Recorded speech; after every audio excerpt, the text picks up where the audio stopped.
Inilah industri yang awal mulanya banyak mencetak konglomerat kaya di Indonesia, industri besar yang diam-diam menggerakkan roda perekonomian dari balik hutan-hutan tanaman cepat tumbuh. Industri yang mengubah kayu menjadi kertas, karton, dan ribuan produk turunan lainnya. Produk yang setiap hari kita sentuh, namun jarang kita tahu bagaimana perjalanan panjangnya. Semua bermula jauh di tengah hutan industri, di mana jutaan pohon akasia dan eukaliptus tumbuh teratur seperti barisan pasukan. Pohon-pohon ini bukan hutan liar. Mereka ditanam, dirawat, dipantau kelembapan tanahnya, dipupuk, lalu dipanen ketika mencapai usia ideal antara 5–7 tahun. Begitu satu petak dipanen, petak lain langsung ditanam kembali. Sistem rotasi inilah yang membuat industri ini berkembang pesat tanpa menghancurkan hutan alami.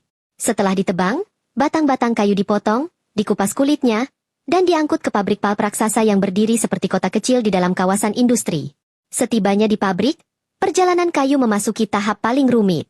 Batang kayu dipotong kecil-kecil menjadi serpihan yang disebut wood chips.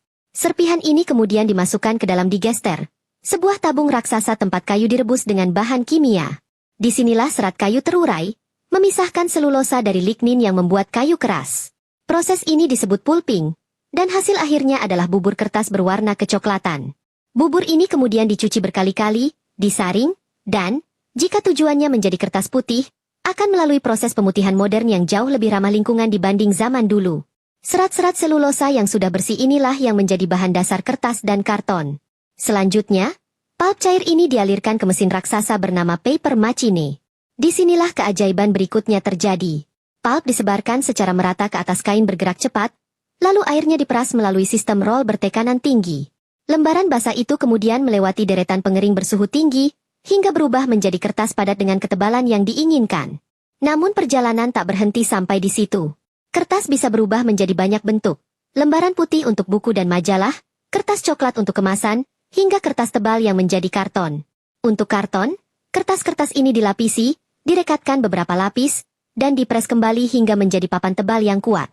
Inilah bahan yang akhirnya dipotong, dilipat, dan dicetak menjadi kotak makanan, dus pengiriman, hingga kemasan produk elektronik. Menariknya, tidak semua kertas baru berasal dari kayu. Industri modern mencampur pulp baru dengan kertas daur ulang untuk mengurangi penebangan. Bahkan banyak pabrik yang sudah menghasilkan energi sendiri dari limbah kayu, membuat prosesnya semakin ramah lingkungan. Dari sebatang pohon kecil yang tumbuh di hutan industri, hingga menjadi buku di tangan kita atau kotak yang melindungi barang pesanan online, perjalanan ini adalah bukti bahwa teknologi, kehutanan, dan industri bisa bekerja bersama dengan lebih berkelanjutan. Hutan tanaman tumbuh kembali, pabrik makin efisien, dan kebutuhan manusia tetap terpenuhi. Inilah proses panjang yang jarang kita lihat,